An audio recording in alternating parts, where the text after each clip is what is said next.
Welcome to your Thursday on the western Colorado. Let's talk wind gusts real quick because that was the more impactful weather we experienced today. Off to the north, we had near 60-mile-per-hour wind gusts. Further to the south into the Four Corners region, a 54-mile-per-hour wind gust. Now, we talk about the wind advised areas, the mountain communities of Hotchkiss and the valley locations around Olathe, still in the 50-plus mile-per-hour zone, even into our mountain zones. Central Eagle County, little town I love, Red Cliff, Colorado, they picked up also 50-mile-per-hour blasts.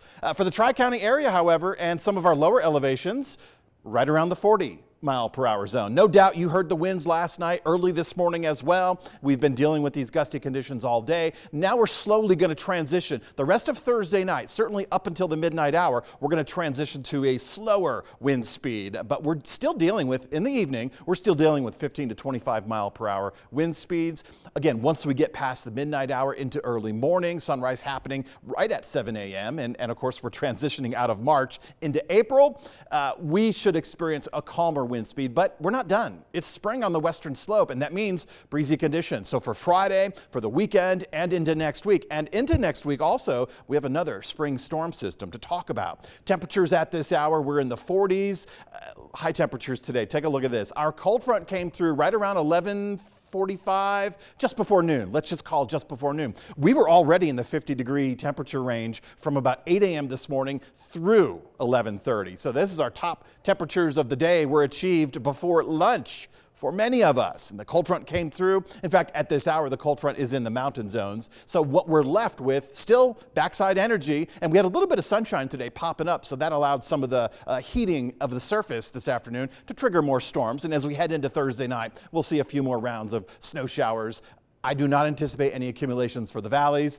However, when we get into tomorrow, we still have cool air, and this is going to be more of a northerly influence tomorrow afternoon, and we still could see some of those showers because winds coming at us from the north will pick up and over the mountain zones. Orographically speaking, that'll enhance the opportunity for some very light snow showers to develop, but I don't expect that to last. I certainly don't anticipate accumulations for the valleys. Again, this was a rather dry system. The next one, early next week, has a little bit more moisture available to it. But getting through the evening and continuing through the nighttime hours of Thursday, we still have the opportunity to get those snow showers. Mountain zones doing well, picking up some accumulations. If you have to travel through the mountain corridor, please be very careful. You're also going to continue to deal with wind speeds. You're also going to continue to deal with snow showers, and that can lower visibility and make transportation a bit of an issue. We did have some problems earlier today with those crosswinds. Anything in a high-profile vehicle was probably affected. Generally give those vehicles a wide berth if you're traveling in a car. Again, heading through tonight, we still hang on to that chance of those dark clouds producing snow showers, maybe a little bit of rain-snow mix.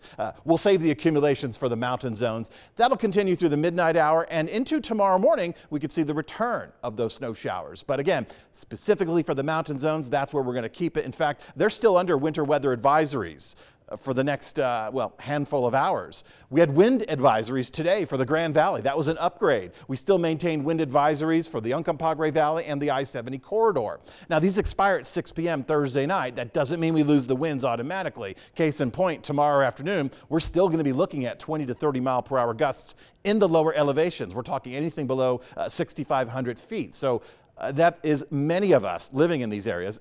As you get out this weekend, and I promise you in the extended forecast, the weather's going to be great. As you get out this weekend, I want you to be mindful. Look up into the trees because any branches that have been dislodged with some of these stronger wind gusts today, they could come down this weekend with the lighter breezes. So just be mindful of that fact as you're heading into the parks or out and about recreating because there's a lot going on. It's one of our first great weekends in a long time, and it just so happens to be the beginning of April.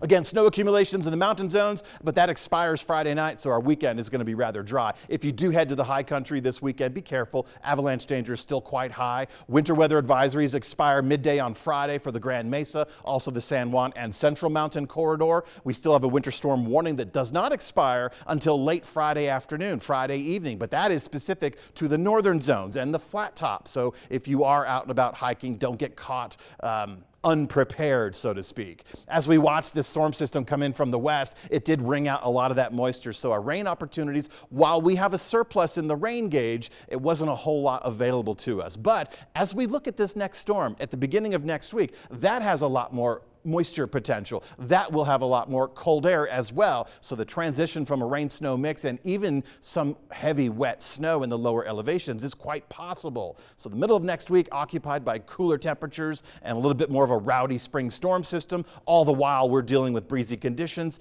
Keep that in mind. I talked about the hazards of loose branches and boughs above your heads. Please be careful out and about, but this is one of our first weekends. It's really a bona fide weekend because we've never had a Saturday, Sunday that was as quiet and as clear, and our temperatures by the time we get to Sunday, Monday return to the seasonal average regardless of where you are. That's going to be one of the better days of the forecast period.